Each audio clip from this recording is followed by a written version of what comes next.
Assalamualaikum warahmatullahi wabarakatuh. Apa kabar sahabat Al-Fatah yang dimuliakan Allah? Semoga kita dalam keadaan sehat, dilimpahkan rezekinya dan diberikan keberkahan dunia dan akhirat. Amin ya robbal alamin.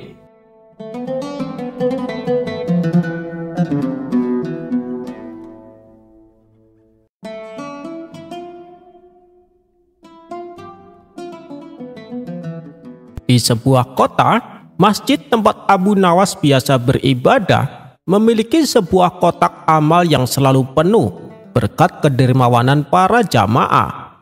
Namun belakangan ini uang dalam kotak amal sering hilang tanpa jejak. Para warga mulai curiga, siapa yang mencuri uang amal kita ya? Tanya mereka resah. Mendengar kabar ini, Abu Nawas pun tertarik.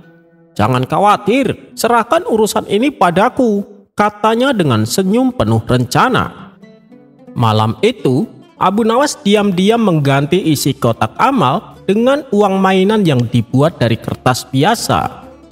Ia juga menyiapkan sesuatu di dalam kotak amal tanpa ada yang tahu. Kemudian ia duduk di sudut masjid sambil pura-pura tertidur menunggu pencuri datang. Dan benar saja, saat tengah malam, seorang pria mencurigakan masuk dengan langkah hati-hati. Ia melihat ke kiri dan ke kanan, memastikan tidak ada orang. "Haha, kotak amal ini pasti penuh," bisiknya sambil tersenyum licik. Dengan hati-hati, ia membuka kotak amal dan mengambil semua isinya. Namun begitu ia menggenggam uang itu, plak, tangannya menempel di kotak amal. Ternyata Abu Nawas telah mengoleskan getah lengket pada pegangan kotak amal. Semakin si pencuri berusaha melepaskan tangan, semakin lengket jadinya. Ia mencoba menggoyang-goyangkan tangannya. Astaga, kenapa tidak bisa lepas? Karena panik, ia berlari keluar masjid dengan kotak amal masih menempel di tangannya. Sialnya, saat itu sudah menjelang subuh. Para warga mulai berdatangan ke masjid. Melihat seorang pria berlari sambil membawa kotak amal, mereka langsung berteriak, "Pencuri! Pencuri!" Pencuri itu makin panik dan mencoba berlari secepat mungkin. Namun nasib buruk belum berakhir baginya. Karena tidak melihat jalan, ia tersandung batu dan jatuh terjerembab di depan warga. Abu Nawas yang sudah menunggu di sana tersenyum. "Wah, kau datang sendiri ke pengadilan dengan bukti kejahatan di tanganmu ya?" katanya sambil tertawa. Akhirnya pencuri itu ditangkap dan diadili. Saat hakim bertanya mengapa ia mencuri, pencuri itu berkata, "Aku tidak sengaja, tangan ini menempel sendiri." Hakim, warga, dan semua orang tertawa. "Mungkin kotak amal ingin membalasmu," kata hakim sebelum menjatuhkan hukuman. Sejak saat itu, tidak ada lagi yang berani mencuri kotak amal di masjid.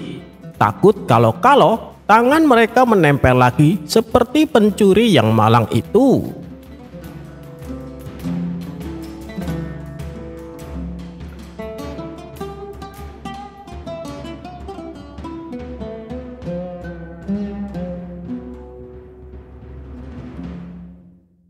Dikisahkan, beberapa bulan belakangan ini, Abu Nawas disibukkan kegiatan berdagang. Dalam sebulan, ia sampai 4 kali bolak-balik keluar kota yang berbeda. Hingga pada suatu ketika, Abu Nawas mendatangi sebuah kota yang belum pernah ia singgahi sebelumnya. Dan kepergiannya kali ini, ia ditemani oleh Hasan, sahabat karibnya. Dengan membawa barang dagangan, mereka berdua pun mulai melakukan perjalanan. Setibanya di sana, Abu Nawas dibuat terheran-heran dengan kondisi kota tersebut. Di sana banyak sekali terdapat monyet. Bahkan hampir di setiap jalanan kota, pasti ada monyet yang berkeliaran. Dan sialnya lagi, penduduk setempat tidak suka dengan keberadaan orang asing. Menyadari akan hal itu, Abu Nawas dan Hasan mencoba bersikap ramah kepada warga. tentunya dengan tujuan agar ia bisa menjalankan usahanya. Akan tetapi, dengan caranya tersebut, para penduduk justru mempunyai rencana jahat terhadap mereka. Awalnya para warga berpura-pura membeli dagangan milik Abu Nawas. Namun lama-kelamaan mereka mulai berhutang. Karena yang berhutang hampir seluruh warga membuat dagangan Abu Nawas menjadi ludes dan uang tidak ia dapatkan.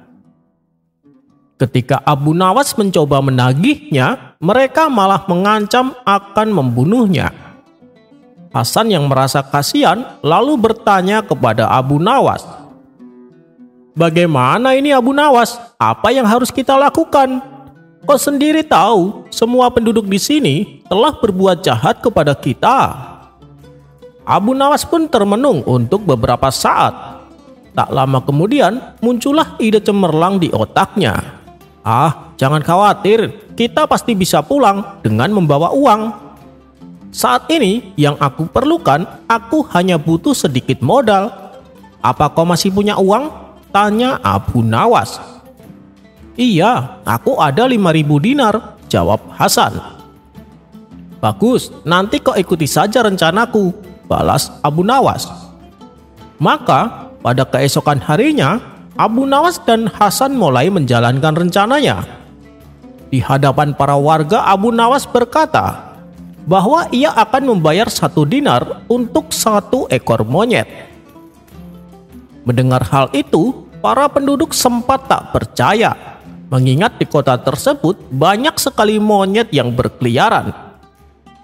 Bisa dibilang keberadaan monyet di kota mereka tidak ada harganya dan sangat mengganggu kenyamanan. Kemudian salah satu dari mereka mencoba untuk membuktikannya, dan ternyata memang benar. Mereka memperoleh uang dari Abu Nawas karena telah membawakan monyet, di mana 1 ekornya dihargai 10 dinar. Dan sejak saat itu, para penduduk meninggalkan pekerjaan mereka. Mereka lebih memilih untuk berlomba-lomba menangkap monyet yang ada. Hingga dalam waktu beberapa hari, ribuan monyet telah berhasil ditangkap dan dijualnya kepada Abu Nawas. Kini keberadaan monyet di kota tersebut sudah berkurang dan jarang terlihat. Para penduduk pun berhenti berburu dan kembali pada pekerjaan mereka masing-masing. Akan tetapi, yang membuat mereka terkejut, Abu Nawas memberikan pengumuman baru bahwa ia masih membutuhkan monyet lebih banyak lagi. Tak tanggung-tanggung, kali ini ia berani membayar per ekornya menjadi 100 dinar. Tentu dengan uang yang segitu besar, membuat warga kembali bersemangat untuk berburu monyet di kota mereka. Namun keberadaan monyet sudah menipis. Hanya beberapa orang saja yang berhasil mendapatkannya.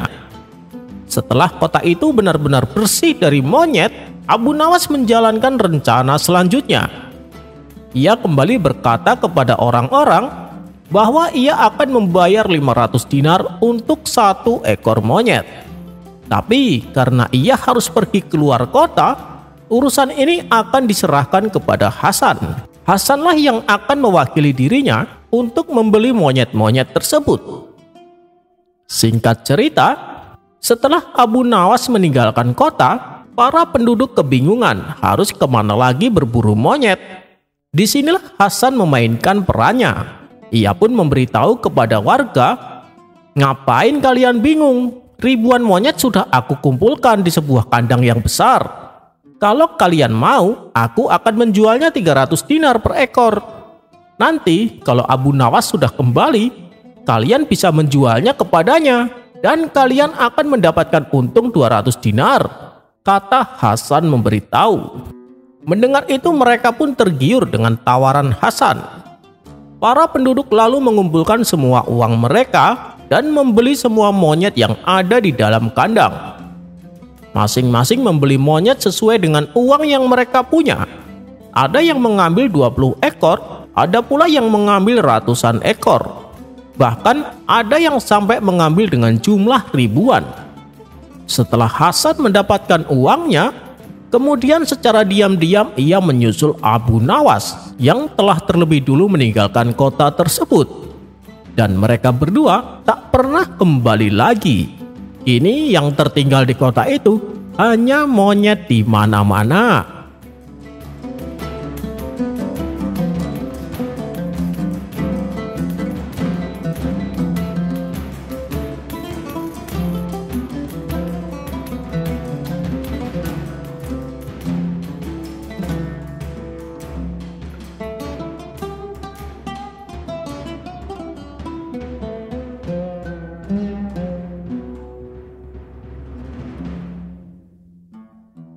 Dikisahkan, ada seorang menteri yang usianya semakin menua.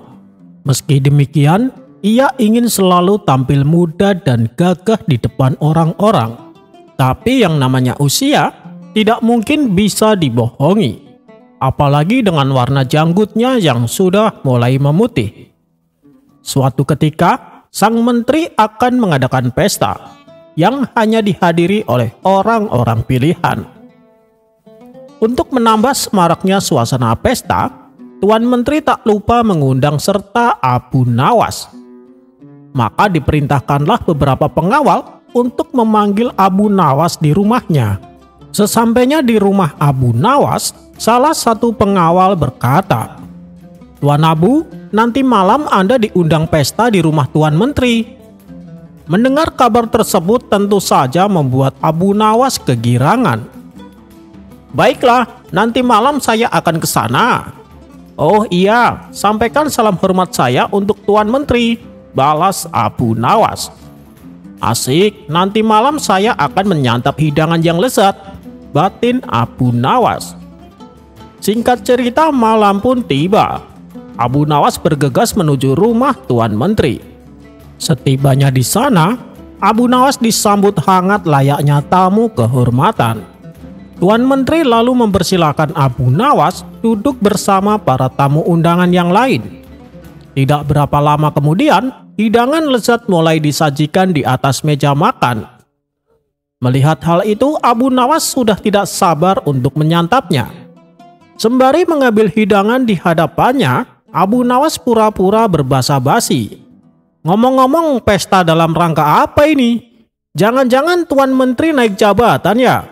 tanya Abu Nawas. "Bukan Abu Nawas, hanya pesta syukuran kecil-kecilan untuk menyambut tanggal hari kelahiran saya," jawab Tuan Menteri. "Oh, pantesan," balas Abu Nawas. "Pantesan kenapa Abu Nawas?" tanya Tuan Menteri penasaran. "Pantesan hidangannya enak-enak dan Tuan Menteri juga terlihat gagah serta berwibawa," puji Abu Nawas. "Ah, kamu bisa saja Abu Nawas," balas Tuan Menteri tersipu malu. Saat tengah asik menyantap hidangan, tiba-tiba salah satu tamunya berkata, "Maaf Tuan Menteri, janggut Tuan Menteri mulai beruban. Mungkin akan lebih indah bila Tuan Menteri mengecatnya menjadi hitam." Mendengar itu, Tuan Menteri yang tadinya berseri-seri mendadak berubah menjadi emosi. "Kurang ajar kamu pikir aku sudah tua bangka? Kamu menghina saya," bentak Tuan Menteri. "Ampun Tuan Menteri, saya sama sekali tidak bermaksud demikian," jawab tamu tersebut ketakutan.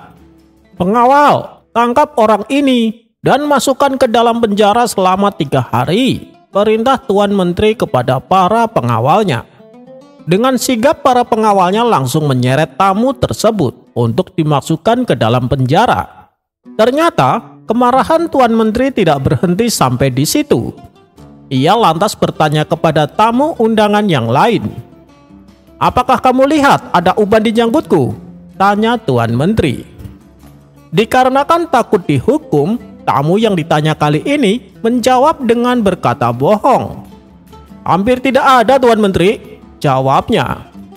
"Apa maksudmu dengan hampir?" "Pengawal, seret orang ini ke dalam penjara," teriak Tuan Menteri. Tamu kedua pun dibawa oleh pengawal untuk dimasukkan ke dalam penjara. Atas kejadian ini, suasana pesta yang tadinya meriah kini berubah menjadi menegangkan. Untuk ketiga kalinya, Tuan Menteri mengajukan pertanyaan yang sama kepada tamu selanjutnya. "Apa kau lihat ada uban di janggutku?" tanya Tuan Menteri. Karena takut dihukum seperti kedua tamu sebelumnya, tamu kali ini menjawab berkata bohong. Sama sekali tidak ada, Tuan. Bahkan janggut Tuan terlihat hitam dan indah. Kamu pembohong juga, bentak Tuan Menteri. Pengawal, berikan dia 10 cambukan di punggungnya dan kemudian dipenjarakan dia selama sebulan, perintah Tuan Menteri. Akhirnya Tuan Menteri menoleh ke arah Abu Nawas. Tapi Abu Nawas terlihat asik menyantap makanan seolah sedang tidak terjadi apa-apa. Apa kau melihat uban di janggutku? Tanya Tuan Menteri. Abu Nawas yang sedang asik menyantap makanan tidak menghiraukan pertanyaan Tuan Menteri. Hei Abu Nawas, aku bertanya kepadamu, bentak Tuan Menteri. Mendengar namanya disebut, Abu Nawas pun menoleh ke arah Tuan Menteri dan menghentikan makanannya untuk sementara. Maaf Tuan Menteri, Tuan bertanya kepada saya, saut Abu Nawas.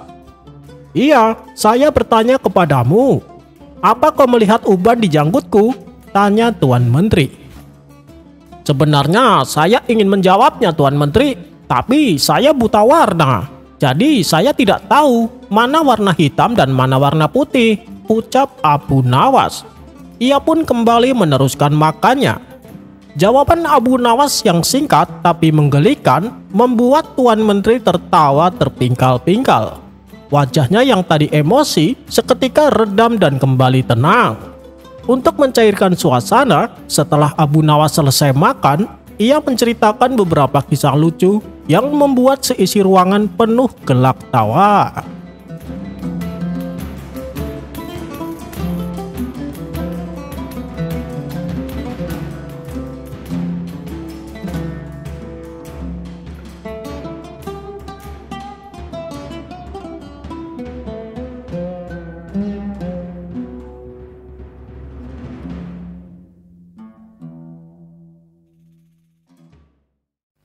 Dikisahkan pada suatu hari, Abu Nawas bepergian ke kampung seberang.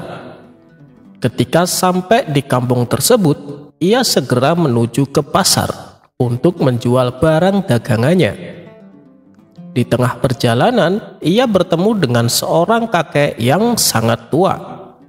Sambil terhuyung-huyung, kakek itu berjalan dengan berpegangan kepada tongkatnya.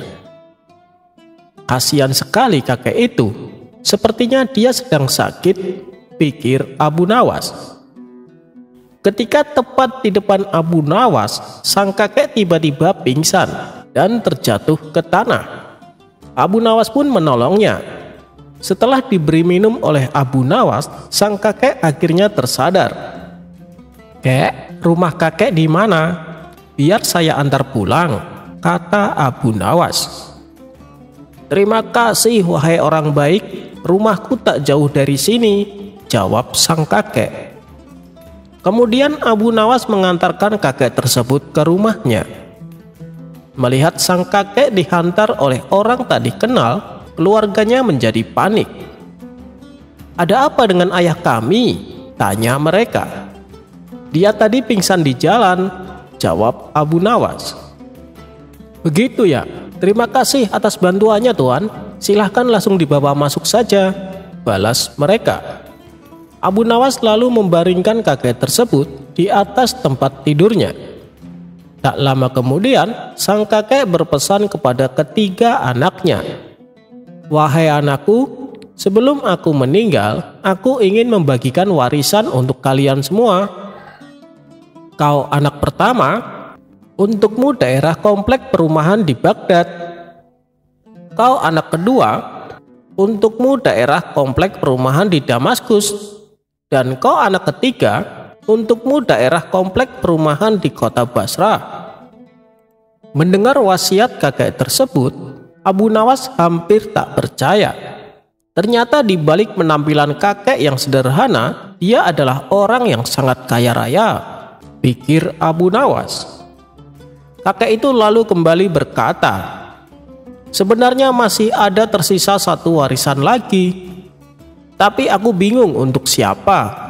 Apakah di antara kalian ada yang mau menerimanya? Tanya sang kakek. Ketiga anaknya hanya terdiam. Lalu salah satu dari mereka berkata, "Ayah, kenapa tidak diberikan saja kepada orang lain?" Sang kakek bertanya, "Apakah kalian yakin dan kalian tidak keberatan?" Dengan serempak mereka menjawab tidak. Tiba-tiba Abu Nawas menyela, "Kenapa tidak diberikan kepadaku saja? Bukankah aku telah menolong kakek?" Sang kakek membalas, "Baiklah, di Baghdad aku masih punya satu lagi komplek perumahan dan itu aku berikan untukmu." Singkat cerita, beberapa hari kemudian si kakek meninggal dunia. Kabar itu pun sampai ke telinga Abu Nawas. Kemudian ia segera pergi menuju rumah keluarga kakek tersebut. Setibanya di sana, Abu Nawas meminta hak waris yang telah dijanjikan oleh mereka. "Tuan, ambillah kurma ini dan Tuan ikut kami," kata mereka sambil menyerahkan kantong yang berisi buah kurma. Abu Nawas pun menerimanya dan berjalan mengikuti ketiga saudara tersebut. Setelah sampai di komplek perumahan yang dimaksud, mereka berkata kepada Abu Nawas, "Tuan, ini adalah bagian warisan untuk Tuan. Silahkan Tuan jualan kurma di tempat ini." Abu Nawas merasa bingung dengan perkataan mereka. "Maksudnya bagaimana? Yang aku minta adalah jatah warisan buatku," tanya Abu Nawas. "Ya inilah warisan yang Tuan dapatkan. Ayah kami mewariskan rute jualan kurma. Ayah kami semasa hidupnya berprofesi sebagai penjual kurma keliling," jelas mereka. Mendengar itu, Abu Nawas hanya bisa melongo.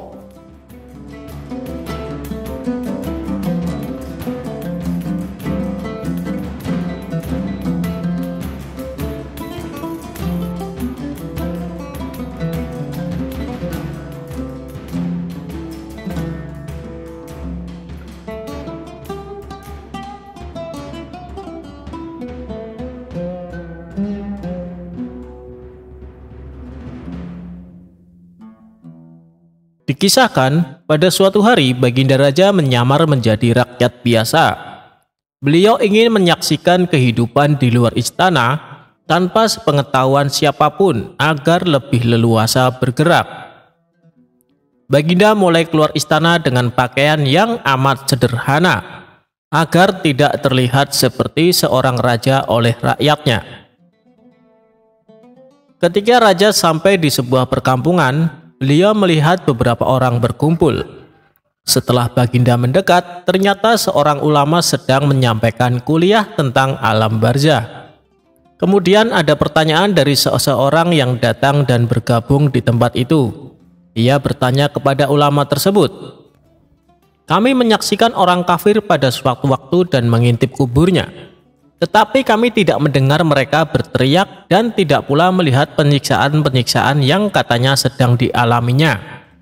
Maka bagaimana cara membenarkan sesuatu yang tidak sesuai dengan yang dilihat mata?" tanya orang itu. Ulama itu berpikir sejenak, kemudian ia berkata, "Untuk mengetahui yang demikian itu harus dengan panca indera yang lain. Ingatkah kamu dengan orang yang sedang tidur? Dia kadangkala bermimpi dalam tidurnya digigit ular, diganggu dan sebagainya. Ia juga merasa sakit dan takut ketika itu, bahkan memekik dan keringat bercucuran pada keningnya. Ia merasakan hal semacam itu seperti ketika tidak tidur. Sedangkan engkau yang duduk di dekatnya menyaksikan keadaannya seolah-olah tidak terjadi apa-apa. Padahal apa yang dilihat serta dialaminya adalah dikelilingi ular-ular. Maka jika masalah mimpi yang remeh saja sudah tidak mampu mata lahir melihatnya, mungkinkah engkau bisa melihat apa yang terjadi di alam barzah?" kata sang ulama. Baginda Raja terkesan dengan penjelasan ulama itu.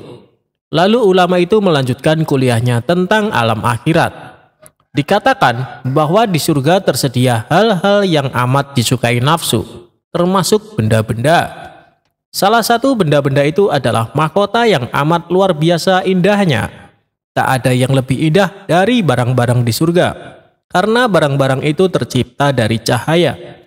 Saking indahnya, maka satu mahkota jauh lebih bagus dari dunia dan isinya. Baginda makin terkesan. Beliau lalu pulang kembali ke istana. Baginda sudah tidak sabar ingin menguji kemampuan Abu Nawas. Baginda Raja memerintahkan menterinya untuk memanggil Abu Nawas ke hadapannya. Singkat cerita, Abu Nawas pun menghadap Baginda Raja. "Aku menginginkan engkau sekarang juga berangkat ke surga. Kemudian bawakan aku sebuah mahkota surga yang katanya tercipta dari cahaya itu. Apakah engkau sanggup, Abu Nawas?" tanya Baginda Raja. "Sanggup, Paduka yang mulia," kata Abu Nawas langsung menyanggupi apa yang mustahil dilaksanakan olehnya itu. "Tetapi Baginda harus menyanggupi pula satu syarat yang akan hamba ajukan," kata Abu Nawas dengan percaya diri. "Sebutkan syarat itu," kata Baginda Raja. "Hamba mohon Baginda menyediakan pintunya agar hamba bisa memasukinya," kata Abu Nawas. "Pintu apa?" tanya Baginda belum mengerti. "Pintu alam akhirat," jawab Abu Nawas. "Apa itu?" tanya Baginda ingin tahu. "Kiamat, wahai Paduka yang mulia. Masing-masing alam mempunyai pintu. Pintu alam dunia adalah liang peranakan ibu. Pintu alam barzah adalah kematian. Dan pintu alam akhirat adalah kiamat," jelas Abu Nawas kepada Baginda Raja. "Surga berada di alam akhirat. Bila Baginda masih tetap menghendaki hamba mengambil sebuah mahkota di surga, maka dunia harus kiamat terlebih dahulu," lanjut Abu Nawas. Mendengar penjelasan Abu Nawas, Baginda Raja terdiam. Di sela-sela kebingungan Baginda Raja, Abu Nawas bertanya lagi kepada Baginda Raja. "Masihkah Baginda menginginkan mahkota dari surga?" tanya Abu Nawas. Baginda Raja tidak menjawab, beliau diam 1000 bahasa. Sejenak kemudian, Abu Nawas mohon diri karena Abu Nawas sudah tahu jawabannya.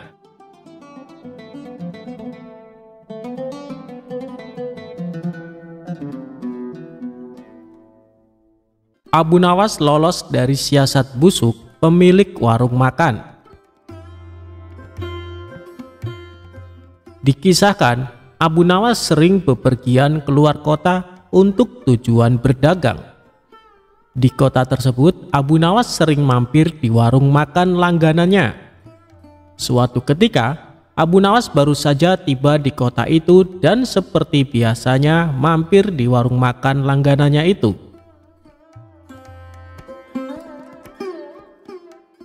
"Aku pesan 1 ayam dan 2 butir telur. Tapi bayarnya kalau dagangannya sudah terjual habis, boleh tidak?" tanya Abu Nawas. "Silahkan Abu Nawas, kamu kan langganan di warung ini." "Tentu saja boleh," jawab pemilik warung. Ketika selesai makan, ia pun pergi untuk menjual dagangannya.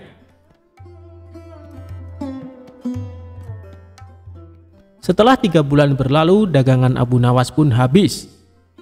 Kemudian Abu Nawas pergi mendatangi kembali warung makan langganannya. "Aku pesan makanan seperti dulu, 1 porsi ayam dan 2 butir telur," ucap Abu Nawas. Setelah Abu Nawas selesai makan, ia pun berkata, "Aku minta total tagihannya. Jangan lupa digabung dengan tagihan 3 bulan yang lalu," kata Abu Nawas.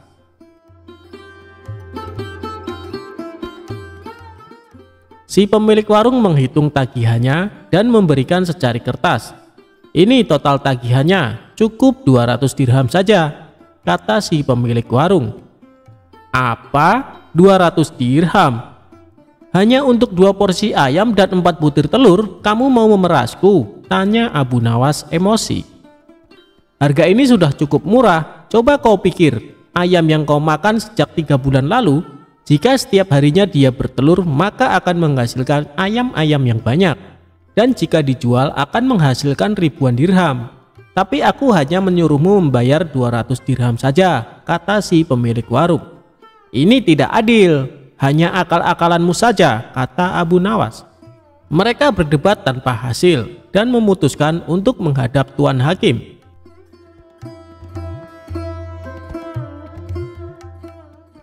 Ketika keduanya menemui hakim, ternyata hakim berpihak kepada pemilik warung. Lalu hakim bertanya, "Apakah kalian berdua menyepakati harga sejak 3 bulan yang lalu?" tanya Tuan Hakim. Tidak Tuan Hakim, jawab Abu Nawas. Kalau begitu ayam yang kamu makan kemungkinannya bisa menghasilkan ratusan ayam dan telur, tutur Tuan Hakim. Ya itu mungkin saja, tapi kalau ayamnya hidup, sedangkan ayam yang aku makan sudah mati dan dimasak, balas Abu Nawas. Namun pendapat Abu Nawas tidak dihiraukan oleh Tuan Hakim karena ia cenderung memihak pada pemilik warung. Aku minta kasus ini ditangguhkan sampai besok pagi karena waktu sudah menjelang sore, pinta Abu Nawas.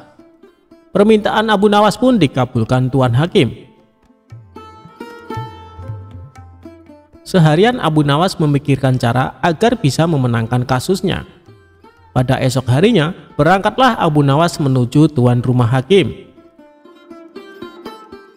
Setibanya di sana, ternyata si pemilik warung sudah datang lebih awal. Kenapa kau terlambat dan membuat mereka menunggu? Tanya Tuan Hakim. Maaf Tuan Hakim, tadi ada tamu bisnis. Ia minta biji gandum untuk ditanam. Terpaksa aku harus merebusnya dahulu. Dan setelah matang aku berikan kepadanya untuk ditanam. Itulah yang membuatku datang terlambat, kata Abu Nawas. Mendengar itu, Tuan Hakim dan pemilik warung menertawakan Abu Nawas. Lalu dengan nada mengejek, si pemilik warung berkata kepada Abu Nawas, "Luar biasa, aku baru dengar ada biji gandum yang sudah direbus, ditanam, dan kemudian bisa tumbuh." Tuan Hakim dan pengacara tertawa terpingkal-pingkal. Setelah tawa mereka mereda, Abu Nawas berkata, "Itu memang aneh. Tapi kenapa kalian tidak tertawa ketika ada ayam yang sudah dimasak dapat bertelur dan berkembang biak, lalu dipatok harga sebesar 200 dirham, kata Abu Nawas. Spontan Tuan Hakim dan pemilik warung terdiam, tak sepatah kata pun keluar dari mulut mereka. "Kenapa kalian terdiam? Apa harus aku yang tertawa?" tanya Abu Nawas.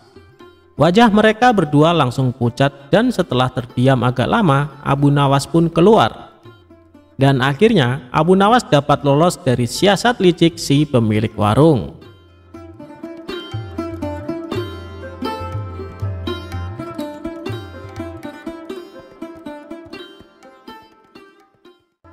Abu Nawas jual arak. Sang raja jadi marah besar.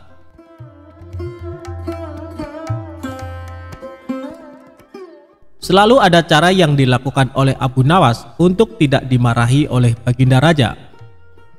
Setiap perbuatan yang dilakukan pasti ada saja kesalahan yang membuat sang raja marah. Namun bukan Abu Nawas jika tidak bisa membuat sang raja menjadi marah karena perbuatan Abu Nawas. Abu Nawas sendiri menjadi terkenal karena puisinya yang jenaka dan lucu. Tidak berhubungan dengan tema-tema tradisional seperti tema padang pasir, tetapi juga berbicara tentang kehidupan kota dan menyanyikan kegembiraan meminum anggur, serta cinta dari anak laki-laki muda dengan humor nakal. Kisah Abu Nawas kali ini menceritakan sang raja marah besar karena kedapatan Abu Nawas menjual arak. Suatu saat Abu Nawas kepergok membawa botol arak berwarna merah dan sang raja menegurnya. Namun Abu Nawas menyangkal kalau dia membawa arak. Dia menyebutnya air susu yang pemalu. Kecerdasan Abu Nawas benar-benar menghibur Baginda Raja. Suatu ketika sang raja murka melihat pekerjaan pengawal kerajaan tidak beres. Setelah diselidiki, para pengawal itu ternyata sedang mabuk-mabukan. "Wahai para pengawalku semua, sudah sering kuingatkan kau jangan sering mabuk-mabukan," ujar Baginda Raja. Para pengawal terlihat gemetar. Mereka menunduk, tidak berani menatap wajah sang raja karena merasa bersalah. "Ceritakan kepadaku, dari mana kalian mendapat arak itu?" tanya sang raja. Untuk beberapa saat para pengawal itu tidak mau mengaku. Namun setelah raja membentak, para pengawal pun mengaku. "Abu Nawas lah yang membawa arak itu. Kami juga diajari mabuk-mabukan olehnya," ujar salah seorang pengawal. Cepat bawa Abu Nawas ke hadapanku sekarang juga. Kalau tidak, kalian yang akan menerima hukuman dariku," ujar sang raja. Keesokan harinya para pengawal itu mendatangi rumah Abu Nawas yang sangat sederhana. Sesampainya di rumah Abu Nawas, salah seorang pengawal berkata, "Bawalah botol ini dan katakan ini semua atas perintahmu." "Tunggu dulu, dengan minuman arak ini aku pasti dihukum oleh raja," kata Abu Nawas. "Jika engkau lolos dari hukuman raja, aku akan memberimu sejumlah dinar," ucap sang pengawal. "Lalu apa keuntunganmu memberiku sejumlah dinar?" ucap Abu Nawas. "Jika engkau lolos dari hukuman raja, maka kami juga akan lolos dari hukuman raja. Gunakanlah kecerdasanmu mengelabui raja," kata pengawal itu. Akhirnya Abu Nawas pergi menemui baginda raja membawa arak dengan botol merah. "Wahai Abu Nawas, apa yang engkau pegang itu?" tanya baginda raja. "Ini susu, baginda. Rasanya enak sekali," jawab Abu Nawas seenaknya. "Bagaimana itu susu? Air itu berwarna merah, sedangkan susu berwarna putih bersih," kata raja. Sang raja pun mengambil botol yang dipegang Abu Nawas. "Betul sang baginda, susu itu berwarna putih bersih. Dia berubah merah karena malu bertemu baginda, dan berubah warna jadi merah merona," jawab Abu Nawas dengan mencoba mengambil hatinya raja yang rupawan. Sang raja pun tertawa sambil geleng-geleng kepala meninggalkan Abu Nawas. Meski ia tahu yang dibawa oleh Abu Nawas adalah arak. "Baiklah, aku maafkan kalian. Tapi jika kalian mengulangi lagi perbuatan kalian, maka hukumannya berlipat ganda," titah sang raja. Dan akhirnya sang raja pun mengampuni kesalahan para pengawal. Sedangkan Abu Nawas mendapatkan sejumlah dinar dari para pengawal karena telah berhasil melaksanakan misinya.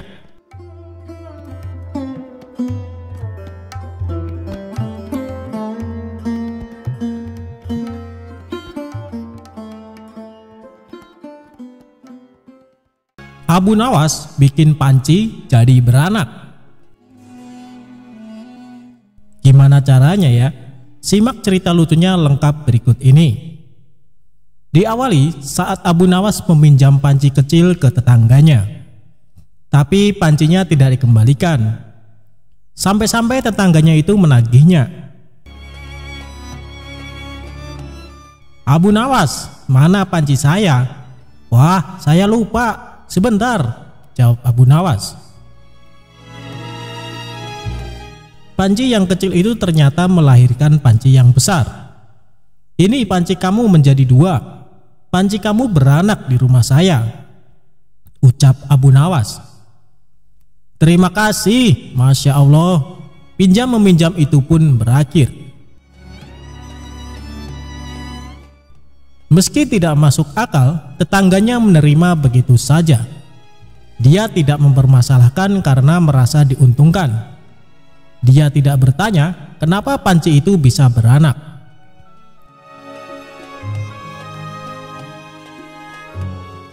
Selang beberapa waktu, Abu Nawas meminjam panci lagi ke tetangga yang sama. Ketika meminjamkan yang kedua kali, tetangga berharap panci itu akan beranak lagi. Inilah gambaran akal manusia kalau tidak dibina. Manusia yang katanya berakal itu akan menerima yang menguntungkan dan akan mengakali. Tepat, tetangga itu meminjamkan pancinya lagi. Abu Nawas lagi-lagi lama tidak mengembalikan. Akhirnya, si tetangga mendatangi Abu Nawas. "Abu Nawas, mana pancinya? Kok lama?" tanya dia. Tetangganya membayangkan kalau kemarin anak pancinya 1. Berarti kalau lebih lama begini anaknya bisa 2 atau 3. Tapi dia malah mendapat jawaban berbeda dari Abu Nawas. "Innalillahi wa innalillahi roji'un. Panci kamu meninggal di rumah saya," jawab Abu Nawas. "Enggak mungkin panci meninggal. Mana ada panci meninggal," ucap sang tetangga dengan marah-marah. Inilah manusia. Kalau yang menguntungkan diterima. Kalau yang tidak menguntungkan, jawab Abu Nawas. Tetangganya menyahut, Mana mungkin Panci bisa meninggal? Kamu pikir Panci bisa beranak? Kenapa waktu Panci beranak kamu enggak berkomentar? Tapi ketika Panci mati kamu berkomentar, tanya balik Abu Nawas. Inilah manusia, kalau menguntungkan pura-pura tidak bermasalah. Kalau merugikan, mulailah dia menggunakan akal, kesadaran atau kewarasannya. Lanjutnya,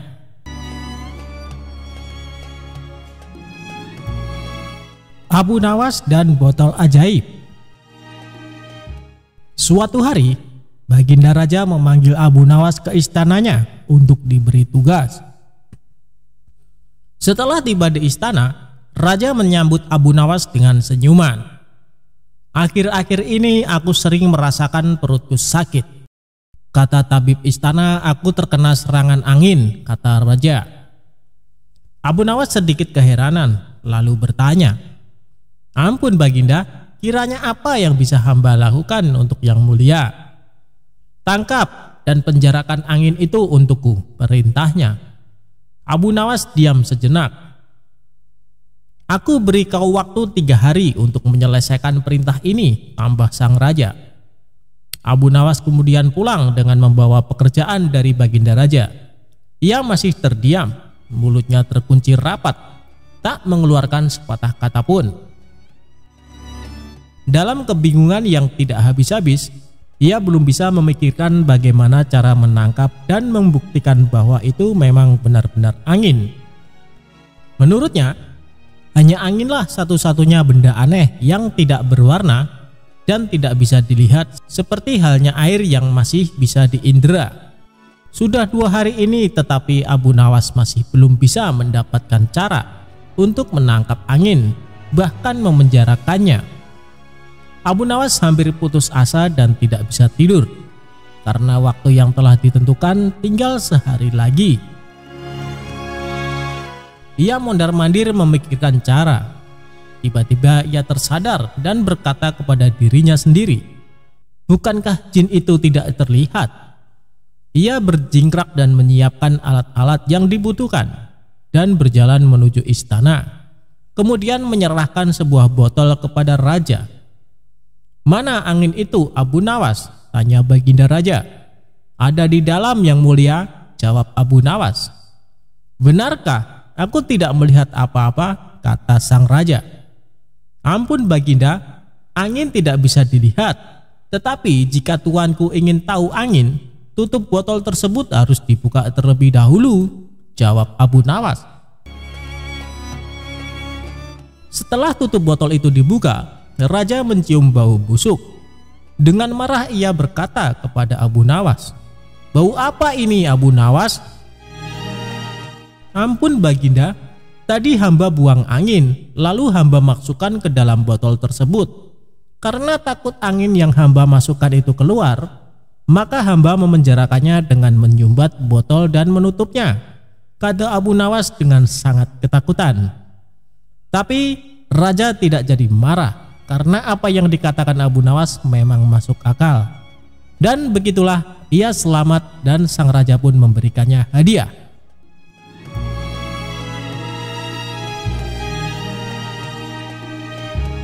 Abu Nawas dihukum masuk kandang singa gara-gara bikin kesal Baginda Raja.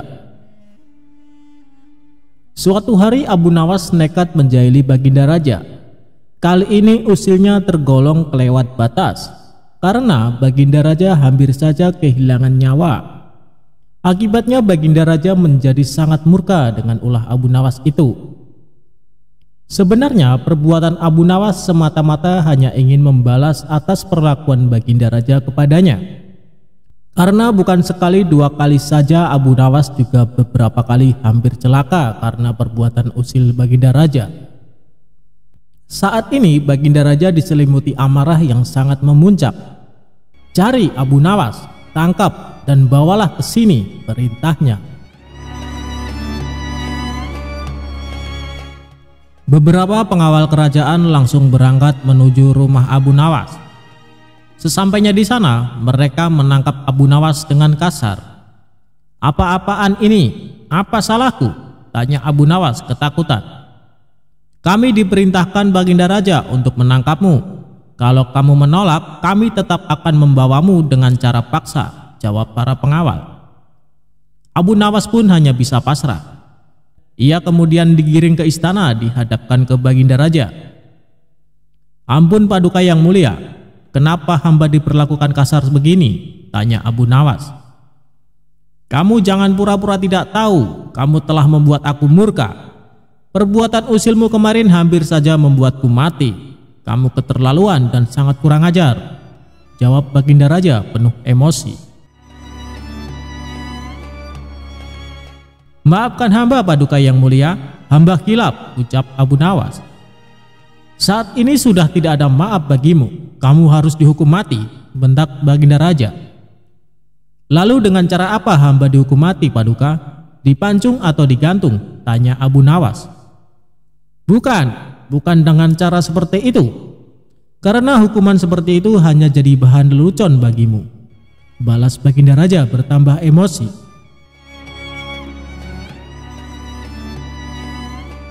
Abu Nawas menangkap keseriusan pada diri Baginda Raja. Sepertinya Paduka tidak main-main. Ia terlihat sangat marah padaku, pikir Abu Nawas. Bahkan para menteri dan prajurit menundukkan kepala. Tidak ada yang berani menatap Baginda Raja. Hai pengawal, masukkan Abu Nawas ke kandang singa, teriak Baginda Raja memecah keheningan. Para menteri dan segenap prajurit terkejut mendengar perintah tersebut. Karena walau bagaimanapun Abu Nawas adalah sosok yang baik. Sering berjasa mengungkap kasus-kasus di dalam istana yang sulit terpecahkan.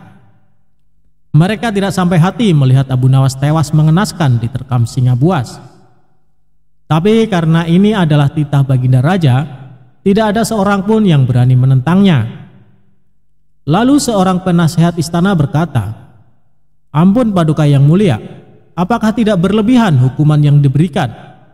Bukankah lebih baik bila Abu Nawas dihukum penjara saja? Ujar penasehat istana coba membela Abu Nawas. Kalau tidak suka dengan keputusanku, kau boleh ikut dengan Abu Nawas, hardik Baginda Raja.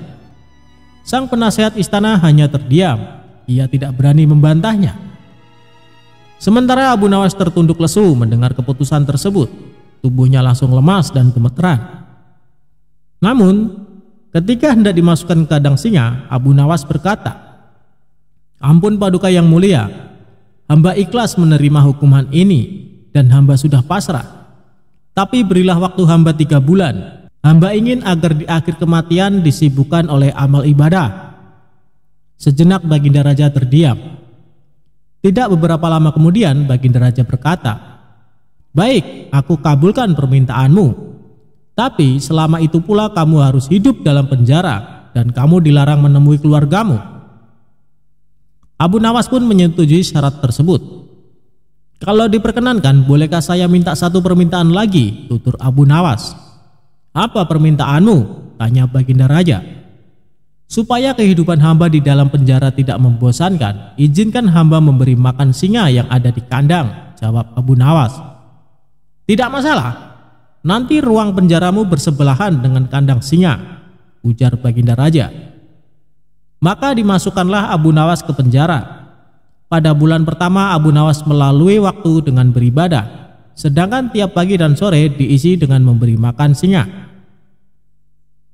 Pada bulan kedua dan ketiga, Abu Nawas makin tekun beribadah. Ia juga lebih rajin memberi makan singa. Abu Nawas memperlakukan singa itu layaknya sahabat. 3 bulan pun berlalu, dan tibalah saatnya bagi Abu Nawas untuk menjalani hukuman atas perintah Baginda Raja. Beberapa pengawal istana memasukkan Abu Nawas ke kandang singa. Sementara para menteri yang ikut menyaksikan merasa iba dengan nasib Abu Nawas. Tapi tiba-tiba terjadi peristiwa tidak terduga saat Abu Nawas berada di dalam kandang singa.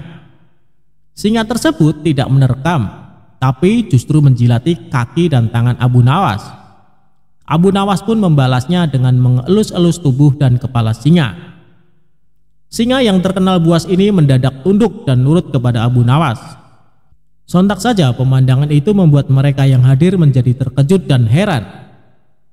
Abu Nawas ternyata punya kesaktian, ujar salah satu menteri. Dikarenakan singa itu tidak menerkam, akhirnya Abu Nawas dikeluarkan dari kandang singa dan disuruh menghadap Baginda Raja.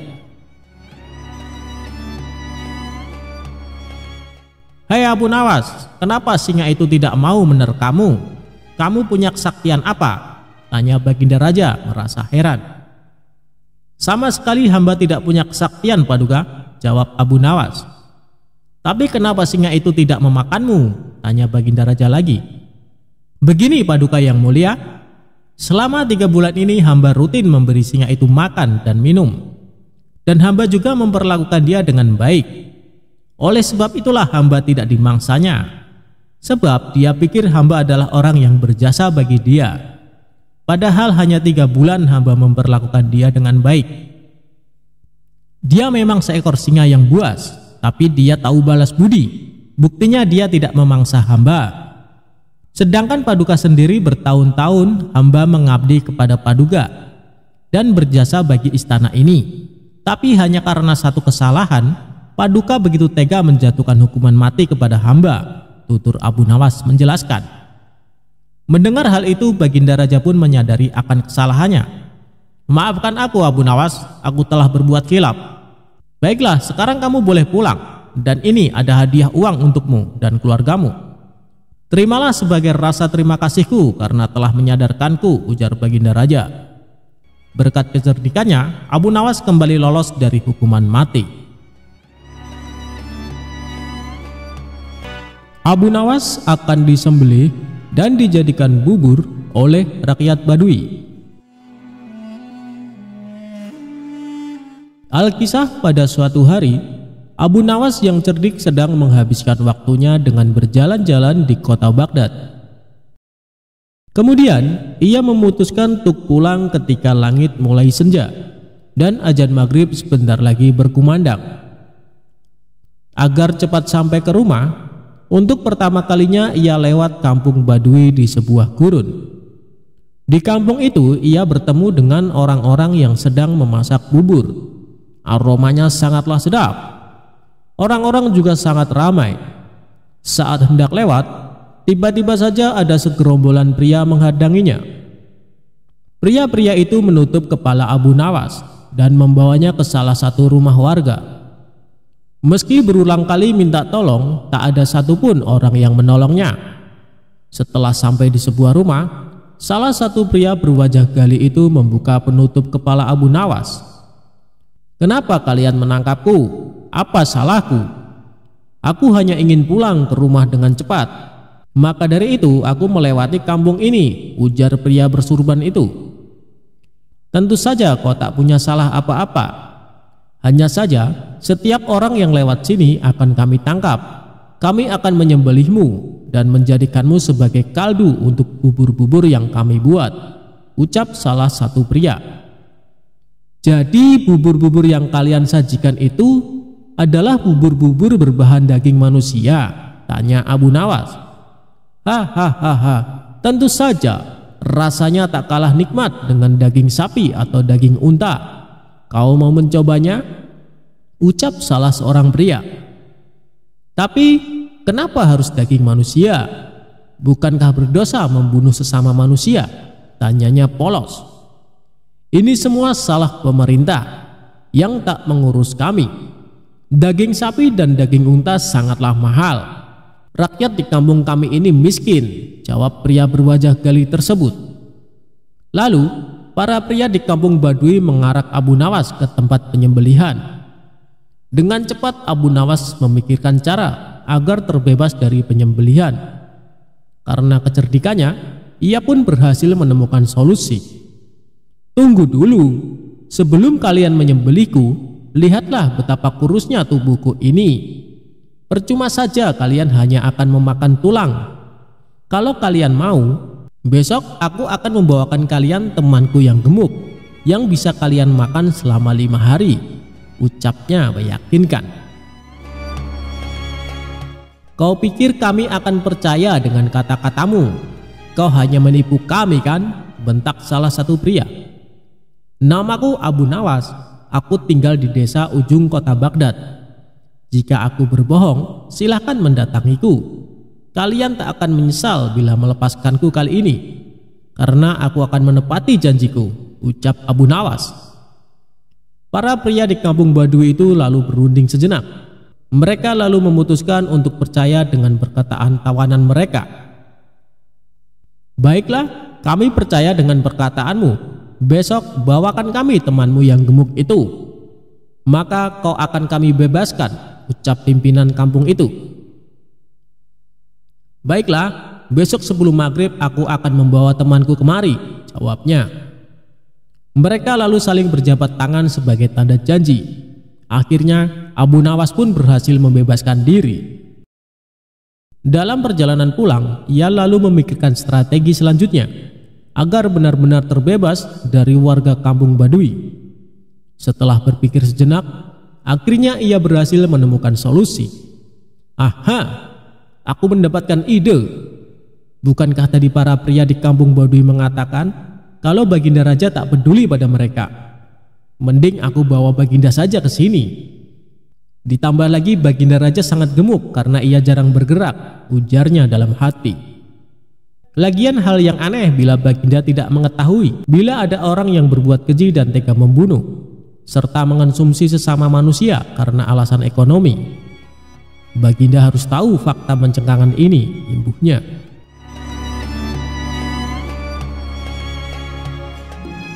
Keesokan harinya, Abu Nawas menemui Baginda Raja. Setelah menundukkan kepala sebagai tanda hormat, ia lalu berkata, "Tuanku Baginda Raja yang mulia, hamba hendak mengajak Baginda ke tempat yang memiliki makanan sangat lezat." Di manakah itu? Makanan apa yang sangat lezat itu? Tanya Baginda Raja. Di kampung Baduy ada bubur yang sangat nikmat. Baginda akan menyesal bila tak mencicipinya, jawab pria cerdik itu. Karena suka makan, Baginda pun langsung menyetujui untuk berkunjung ke kampung Baduy. Baiklah, aku akan datang ke sana bersama dengan para pengawal. Awas saja jika ternyata makanan tak enak, ucap Baginda. Tapi hamba sarankan Baginda tak mengajak para pengawal, sebab para rakyat di kampung tersebut tak suka keramaian, bujuk pria bersorban itu. Sebagai gantinya, hamba akan menemani dan melindungi Baginda ke sana, imbuhnya. Baiklah kalau begitu, ayo kita segera ke sana, ucap Baginda Raja. Mereka pun berjalan ke kampung Baduy. Sesampainya di sana, Abu Nawas mengajak Baginda Raja ke rumah warga yang kemarin hendak memenggalnya. Baginda, tunggulah di sini sejenak. Hamba akan menemui penjual bubur itu, ucapnya. Kemudian Abu Nawas ke rumah itu dan menemui para pria yang ternyata sudah menunggunya. Lihatlah, aku menepati janjiku. Kubawakan kalian orang yang gemuk sesuai janjiku kemarin, ujarnya. Para pria di kampung itu tidak tahu bila pria yang mereka hadapi adalah Baginda Raja. Dengan cepat, mereka lalu menyekap Baginda Raja. Dalam hati Abu Nawas berkata, jika Baginda pandai, maka ia akan menemukan cara terbebas dari para pria itu. Dan kalau bodoh, matilah ia disembelih. Sebelum para pria melakukan penyembelihan, Baginda pun berkata, tubuhku emang gemuk, tapi dagingku sedikit. Tubuhku ini kebanyakan berisi lemak, tak enak bila dijadikan santapan. Daripada menyantapku, mendingan aku bekerja saja menjadi pembuat peci. Aku bisa membuat peci yang bagus dan harganya mahal. Kalian bisa menjual peci buatanku ke orang-orang di istana. Mereka akan membelinya dengan harga mahal. Imbuh Baginda mencoba mengelabui warga kampung Baduy. Lalu, para kanibal itu pun setuju dengan saran Baginda Raja. Mereka lalu mengurung pemimpin istana itu di sebuah penjara. Baginda mulai membuat peci. Agar diselamatkan oleh para pengawal istana, Baginda memberikan sepucuk surat di dalam peci yang ia buat. Surat tersebut berisi, "Hai menteriku, tolonglah aku. Aku di kampung Baduy disekap oleh para warga di sini. Berapapun harga peci ini tolong belilah, lalu selamatkan aku." Setelah itu Baginda menyerahkan peci buatannya ke salah seorang pria. "Jual saja peci ini ke para menteri di istana. Mereka pasti menyukainya, ucap Baginda Raja. Di satu sisi, istana sedang gempar karena Baginda Raja tak kunjung kembali. Para pengawal istana telah mencari, tapi tak kunjung bisa menemukan sang raja. Mereka tak pernah menyangka bila raja mengunjungi kampung Baduy. Keesokan harinya, salah satu pria dari kampung Baduy datang ke istana. Ia menemui salah satu menteri dan menjual peci yang dibawanya. Karena indah, menteri itu pun tertarik untuk membelinya. Wah, peci ini nampak sangat mengagumkan dan mewah. Siapa yang membuatnya? Seleranya pasti sangat tinggi, ucap menteri kerajaan. Tentu saja bagus. Aku akan membawanya lagi besok bila kau mau peci yang lain, ujar pria itu. Baiklah, besok bawakan aku peci yang lain ya. Aku akan membelikan ayahku. Ngomong-ngomong, dari mana asalmu? Ujar sang menteri. Hamba dari kampung Baduy, tuan. Kalau begitu hamba pamit undur diri, jawab sang penjual peci. Saat sedang mencoba peci, sang menteri kerajaan kaget karena di dalam peci itu terdapat sepucuk surat dari Baginda Raja. Kemudian menteri kerajaan itu meminta para pengawal untuk mendatangi kampung Baduy. Mereka berhasil menemukan dan menyelamatkan Baginda Raja. Masyarakat Baduy tak menyangka bila yang mereka tangkap adalah seorang raja. Atas perintah raja, orang-orang di kampung Baduy dibunuh karena perbuatan mereka sangat jahat.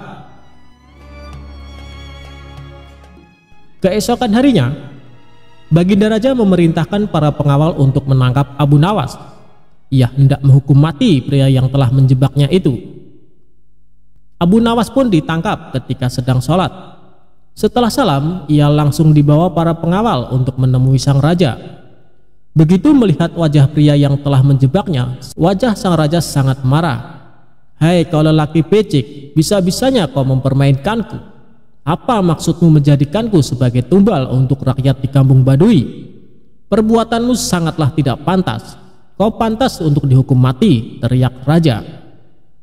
Dengan sikap tenang, Abu Nawas pun menundukkan kepalanya dan berkata, Ya, tuanku Baginda Raja yang bijak, sebelum Baginda menjatuhkan hukuman mati kepada hamba, perkenankan hamba menyampaikan beberapa hal. Baiklah, cepat katakan, waktumu tak lama, jawab Baginda Raja. Ya tuanku Baginda Raja, sebenarnya alasan hamba menyerahkan Baginda kepada penjual bubur itu untuk menunjukkan kenyataan pahit di negeri yang Baginda pimpin. Sebab bila tak mengalaminya langsung, bisa saja Paduka tak percaya dengan perkataan hamba. Padahal semua kejadian yang terjadi di negeri ini adalah tanggung jawab Baginda sebagai seorang pemimpin, ucap Abu Nawas. Bukankah raja yang adil dan bijak sebaiknya mengetahui seluruh perbuatan rakyatnya? Untuk itu hamba mengajak Paduka pergi ke kampung Baduy. Lagi pula hamba sudah bisa menduga bila Baginda adalah pemimpin cerdas, sehingga pasti bisa lolos dari jebakan mereka. Demikian tuanku. Jika perkataan hamba ini salah, silakan hukum hamba. Bila hamba tak bersalah, tapi tetap mendapatkan hukuman, hamba tidak akan ikhlas, sehingga dosa akan menjadi tanggung jawab tuanku di akhirat kelak, imbuh Abu Nawas. Setelah mendengar ucapan tersebut, hilanglah amarah Baginda Raja. Dalam hati ia membenarkan seluruh ucapan pria itu. Selama ini ia merasa belum sepenuhnya memperhatikan rakyatnya, sehingga kampung Baduy pun terlantar dan menjadi kanibal. Baiklah, akan kuampuni segala perbuatanmu, tapi berjanjilah kau tak mengulangi lagi perbuatanmu, perintah Baginda Raja. Abu Nawas pun menganggukkan kepala dan pamit dari istana. Setelah kejadian tersebut, Baginda menjadi pemimpin yang semakin peduli kepada rakyatnya. Ia tak ingin ada masyarakat yang terlantar. Jin raksasa jahat dibuat minta ampun ketakutan. Diawali dari beredar kabar ada jin raksasa jahat yang menghuni gua angker di sebuah perbukitan kecil yang jauh dari permukiman warga. Konon jin raksasa jahat itu sangatlah jahat. Siapa saja yang berani mendekati gua tempat tinggalnya bakal dibunuh dengan cara sadis. Suatu hari, Abu Nawas akan melakukan perjalanan yang kebetulan harus melewati perbukitan tersebut. Daerah tersebut merupakan tempat tinggal jin raksasa jahat. Salah seorang warga setempat melarang niat Abu Nawas ini. "Tuan, lebih baik urungkan niat Anda. Carilah jalan lain saja," ujar warga tersebut. "Memangnya kenapa?" tanya Abu Nawas penasaran. "Perbukitan itu sangatlah angker. Ada jin raksasa jahat.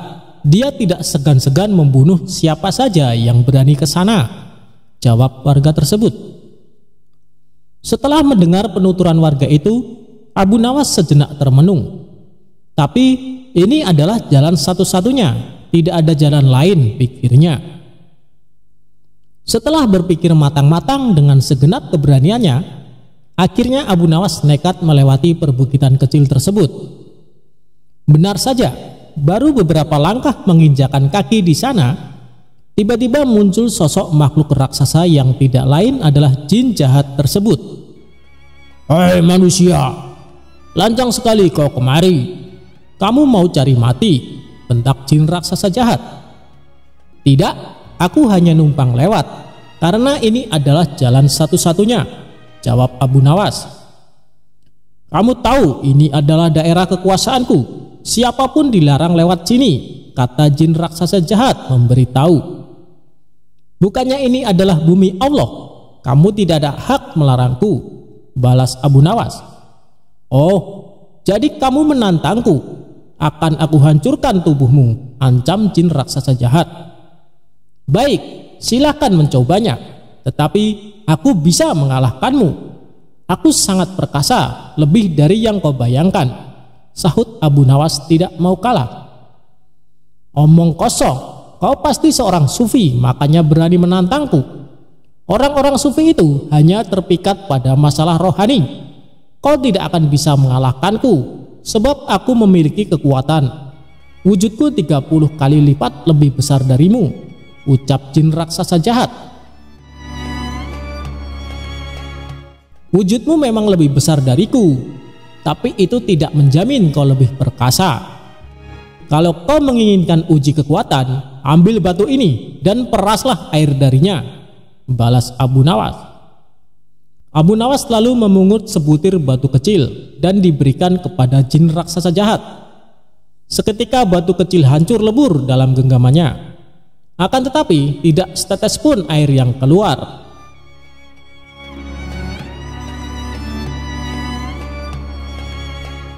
Jin raksasa jahat tersebut coba mengulanginya beberapa kali dengan batu yang lain, tapi usahanya sia-sia. Akhirnya jin raksasa jahat pun menyerah. "Ini mustahil, tidak mungkin ada air di dalam batu. Coba kau tunjukkan kalau batu memang ada airnya," kata jin raksasa penasaran. Dalam keremang-remangan, Abu Nawas mengambil sebuah batu kecil yang sudah lapuk. Bersamaan dengan itu, tanpa sepengetahuan jin raksasa, Abu Nawas juga mengambil sebutir telur dari kantong bajunya. Lantas meremukkannya batu kecil menggunakan genggaman tangannya. Seketika cairan telur langsung menetes keluar. Melihat hal itu, jin raksasa jahat sangat terkesan dengan kesaktian Abu Nawas. "Kamu luar biasa. Menginaplah di tempat tinggalku.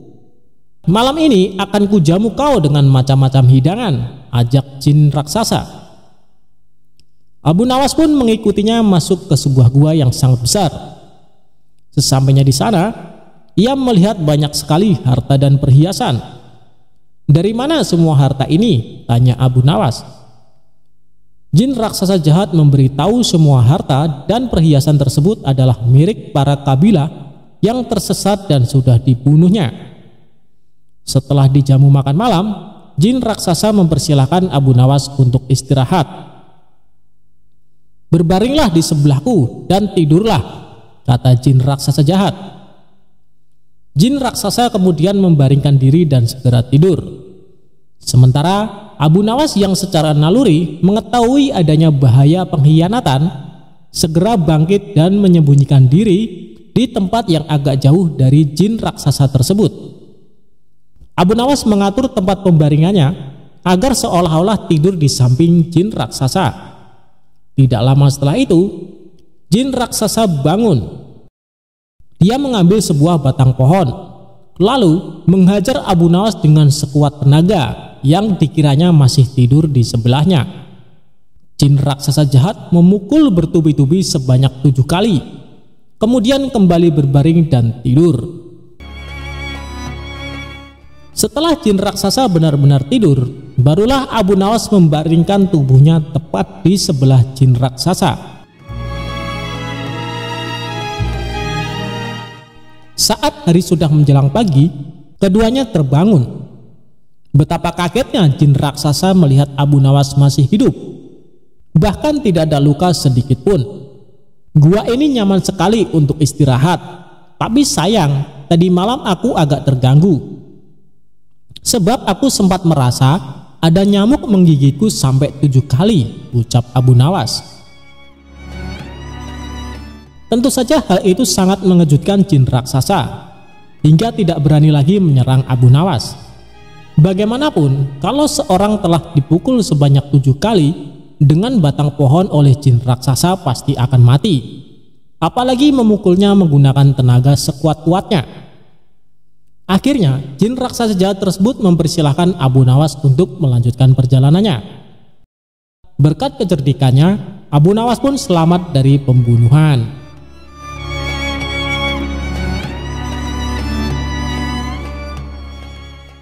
Abu Nawas menyuruh raja mencari telur unta. Humor Abu Nawas kali ini bermula dari baginda raja merasakan sakit di seluruh tubuh. Buat berjalan saja terasa sangat berat, sampai akhirnya dia memanggil tabib istana untuk mengobatinya. Tapi ternyata hasilnya nihil.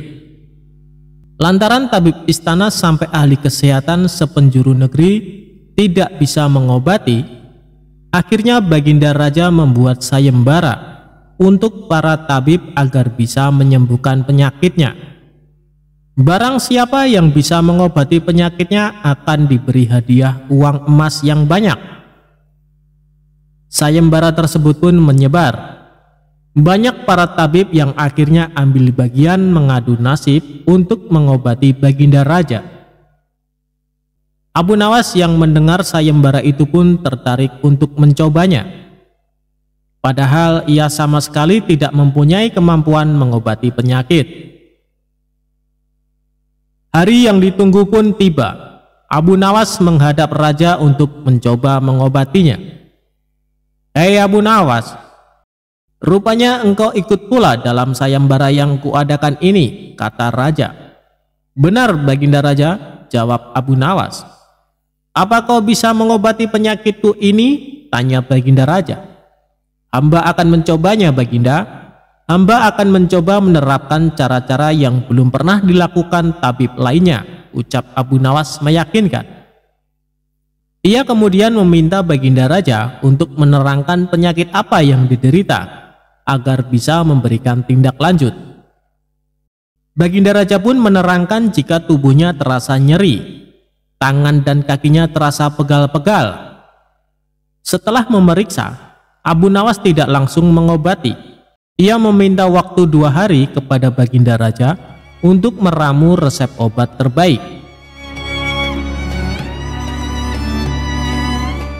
Di bawah pohon yang rindang, ia terus berpikir resep untuk sang raja. Maklum saja Abu Nawas bukan tabib, sehingga bingung harus memberikan resep apa. Sambil duduk dan berpikir, dari kejauhan dia melihat seorang kakek tua yang masih sibuk sendirian memetik buah-buahan di kebun kurma. Abu Nawas yang heran langsung mendekati kakek tersebut. Setelah bercakap-cakap dengan sang kakek, Abu Nawas mendapat jawaban jika kakek itu menjadikan aktivitas memetik buah sebagai kesibukannya. Jika tidak ada kesibukan, si kakek malah merasa badannya pegal-pegal. Dari pertemuan itu Abu Nawas menemukan penyebab sakit baginda raja.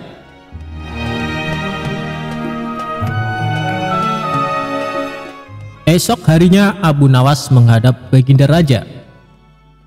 "Hei Abu Nawas, belum 2 hari kau sudah menghadapku. Mana obat untukku?" tanya baginda raja. "Maaf baginda raja, Kali ini hamba datang belum membawa obat yang dapat Baginda minum. Sebab obat yang bisa menyembuhkan Baginda Raja hanya telur onta. Baginda Raja harus cari telur itu sendiri, karena jika tidak dicari sendiri, maka khasiatnya akan hilang, terang Abu Nawas. Kalau itu yang kau sarankan, baiklah, aku akan segera mencarinya, jawab Baginda Raja. Dengan sekuat tenaga Baginda Raja mencoba mencari telur unta di pasar. Para pedagang pun terheran.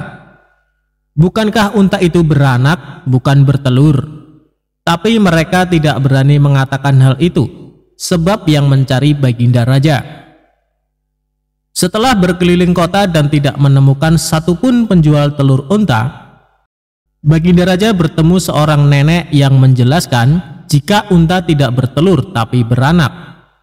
Raja lantas sadar jika ia baru dibohongi oleh Abu Nawas. Sesampainya di istana, Baginda Raja merasa kelelahan. Setelah perjuangan panjang mencari telur unta dengan berjalan, ia akhirnya tertidur pulas karena capek yang diderita. Keesokan paginya Baginda Raja tampak segar bugar, dan anehnya sakit yang dideritanya pun hilang. Ia lalu menyuruh para pengawal untuk meminta Abu Nawas menghadapnya. Tidak lama kemudian Abu Nawas datang. "Bagaimana Baginda Raja? Apakah telah menemukan telur unta yang hamba anjurkan?" tanya Abu Nawas setelah memberikan salam kedatangan. "Rupanya engkau telah mempermainkanku ya," ucap Baginda Raja dengan nada marah. "Apa yang Baginda maksud?" ujar Abu Nawas. "Engkau menyuruhku mencari telur unta, padahal unta tidak bertelur tetapi beranak," terang Baginda Raja. Abu Nawas kemudian menceritakan pertemuannya dengan seorang kakek, sampai memperoleh hikmah jika anggota badan yang tidak pernah digerakkan akan membuat orang sakit. Pengalaman itulah yang ingin diterapkan Abu Nawas kepada Baginda Raja, supaya tidak hanya memerintah tetapi juga bergerak. Tentu saja Baginda tidak akan menemukan telur unta, sebab tidak akan mungkin ada unta yang bertelur. Tapi bukankah Baginda sekarang sudah merasa lebih enakan? Tanya Abu Nawas setelah memberikan penjelasan.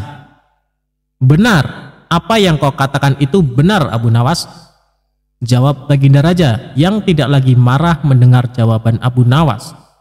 "Bahkan aku semalam dapat tidur dengan pulas sekali," lanjutnya.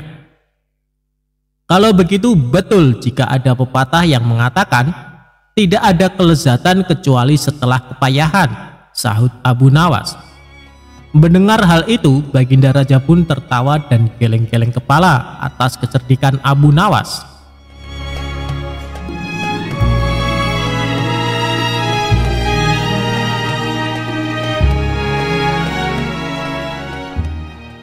Kisah lucu tentang Abu Nawas memang tidak pernah ada habisnya. Seperti cerita satu ini saat Abu Nawas mencari jodoh. Suatu ketika, Abu Nawas yang jomblo jatuh cinta kepada seorang gadis cantik jelita. Abu Nawas tergila-gila dengan paras wanita cantik, pintar, dan ahli ibadah itu. Ia sangat berambisi memperistri gadis salehah tersebut. Cintanya yang begitu dahsyat dan membara membuat Abu Nawas berdoa kepada Allah Subhanahu wa Ta'ala, "Ya Allah, jika memang gadis itu baik untukku, dekatkanlah kepadaku. Tetapi jika menurutmu ia tidak baik buatku, tolong ya Allah, sekali lagi tolong, pertimbangkan lagi ya Allah," pinta Abu Nawas dengan menyebut nama gadis tersebut dan terkesan memaksa kepada Allah Subhanahu wa Ta'ala. Abu Nawas memanjatkan doa-doa itu setiap selesai sholat 5 waktu tanpa henti dan terus bersungguh-sungguh. Selama berbulan-bulan ia menunggu tanda-tanda dikabulkan doanya. Berjalan lebih dari 3 bulan, Abu Nawas merasa doanya tak kunjung dikabulkan Allah. Dia pun mulai introspeksi diri. "Mungkin Allah belum mengabulkan doaku karena aku kurang pasrah atas pilihan jodohku," ujarnya. Kemudian Abu Nawas bermunajat lagi, tapi kali ini ia berganti strategi. Doa itu tidak diembel-embel spesifik pakai nama si gadis cantik, apalagi sampai memaksa Allah Subhanahu wa Ta'ala mengabulkan doanya. Abu Nawas lalu berdoa, "Ya Allah, berikanlah istri yang terbaik untukku." Berbulan-bulan ia terus memohon kepada Allah Subhanahu wa Ta'ala. Namun Allah belum juga mendekatkan Abu Nawas dengan gadis pujaannya. Bahkan Allah juga belum mempertemukan Abu Nawas dengan wanita yang hendak diperistri. Lama-lama ia mulai khawatir juga. Akhirnya Abu Nawas memutar otak lagi, bagaimana caranya berdoa dan bisa cepat terkabul.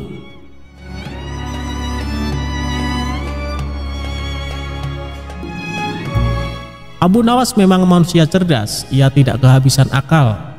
Ia pun merasa perlu sedikit diplomatis kepada Allah Subhanahu wa Ta'ala. Abu Nawas pun mengubah doanya, "Ya Allah, kini aku tidak minta lagi untuk diriku. Aku hanya minta gadis cantik sebagai menantu ibuku yang sudah tua dan sangat aku cintai, ya Allah. Sekali lagi bukan untukku, ya Tuhan, maka berikanlah ia menantu." Demikian doa Abu Nawas. Dasar Abu Nawas pakai membawa nama ibunya segala, padahal permintaannya itu tetap saja untuk dirinya. Padahal Allah Maha Tahu, tidak bisa diakali siapapun. Tapi mungkin karena keikhlasan dan keluguan Abu Nawas tersebut, Allah Subhanahu wa Ta'ala pun menjawab doanya. Akhirnya Allah menakdirkan wanita cantik dan salihah tersebut menjadi istri Abu Nawas. Wah, kisah yang happy ending ya. Pelajaran yang dipetik adalah jangan lelah meminta dan berdoa kepada Allah Subhanahu wa Ta'ala, karena Allah pasti mengabulkan doa-doa hambanya.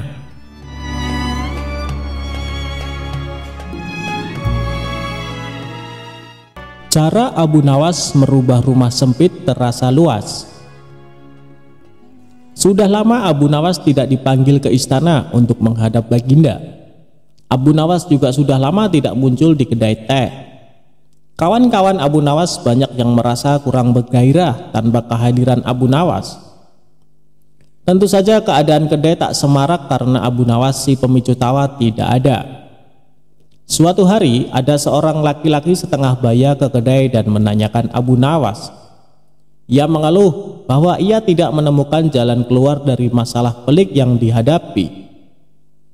Salah seorang teman Abu Nawas ingin mencoba menolong. "Cobalah utarakan kesulitanmu kepadaku, barangkali aku bisa membantu," kata kawan Abu Nawas. "Baiklah, aku mempunyai rumah yang sangat sempit, sedangkan aku tinggal bersama istri dan kedelapan anak-anakku. Rumah itu kami rasakan terlalu sempit, sehingga kami tidak merasa bahagia," kata orang itu membeberkan kesulitannya. Kawan Abu Nawas tidak mampu memberikan jalan keluar. Begitu juga dengan yang lainnya.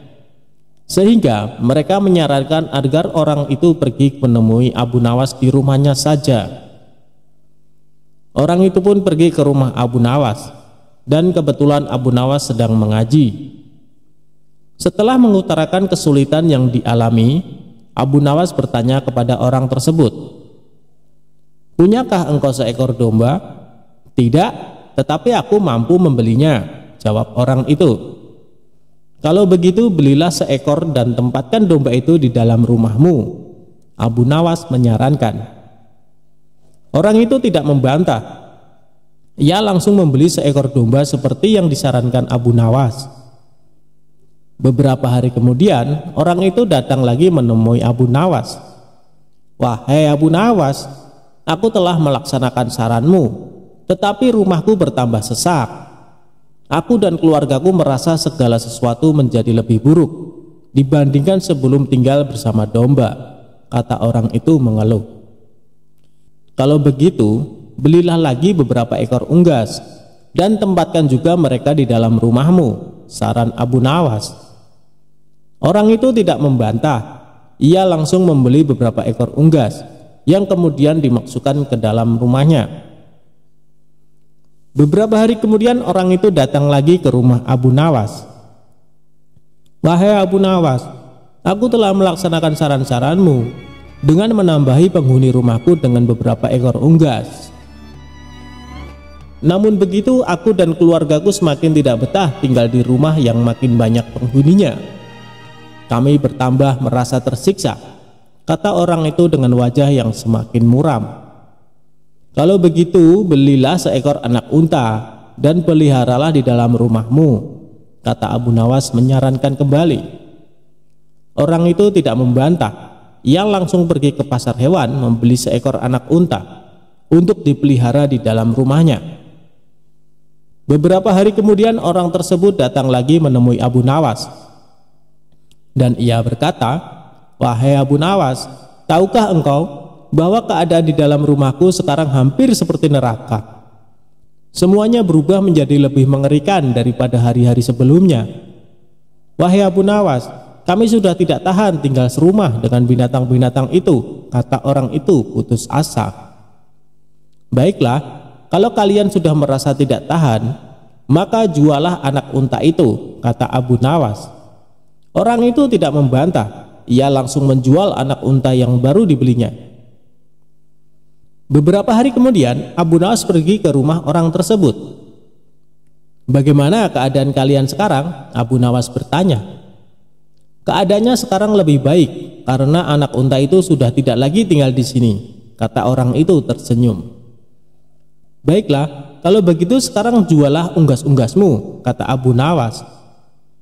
Orang tersebut tidak membantah. Ia langsung menjual unggas-unggasnya. Beberapa hari kemudian Abu Nawas mengunjungi orang itu lagi. "Bagaimana keadaan rumah kalian sekarang?" Abu Nawas bertanya. "Keadaannya sekarang lebih menyenangkan karena unggas-unggas itu sudah tidak tinggal bersama kami," kata orang itu dengan wajah ceria. "Baiklah kalau begitu sekarang jualah domba itu," kata Abu Nawas. Orang itu tidak membantah. Dengan senang hati ia langsung menjual dombanya.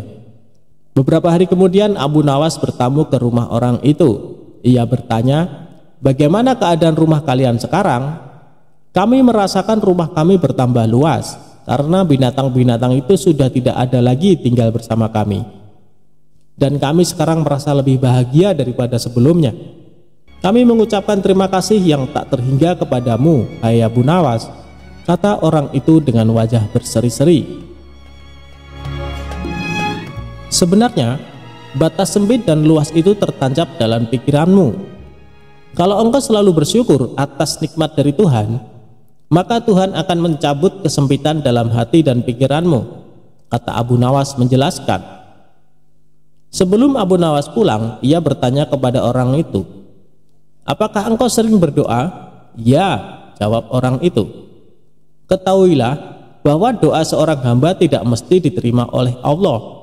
Karena manakala Allah membuka pintu pemahaman kepada engkau ketika Dia tidak memberi engkau, maka ketiadaan pemberian itu merupakan pemberian yang sebenarnya.